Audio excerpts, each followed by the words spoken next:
বাড়িতে আইসা দেখে ওই পিপিলিকা গুলো চিনির ভিতরে দৌড়াদৌড়ি করতেছে। দেরি করে না, ওই প্যাকেটটা আবার বাদ দিয়া দোকানে চলে গেছে। দোকানের মালিক দেখে কই হুজুর মাল কি কম দিলাম নাকি মালের কোয়ালিটি ভালো না, ফেরত নিয়ে আসলে। আল্লাহর ওলি ডাক দিয়া কয় না রে না, মান কম দাও নাই, মাপে কম দাও, কেন ফেরত নিয়ে আসলেন?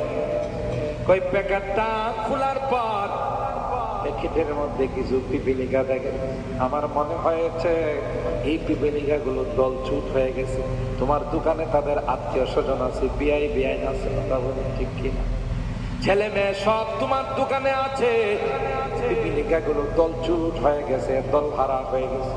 তাই আবার 2-4 কিলোমিটার হেঁটে তোমাদের দোকানে ফেরত দিয়ে গেলাম, চিনিটি খুলে দাও, পিপিলিকা গুলো তার আপনজনদের সঙ্গে মিলে যাবে।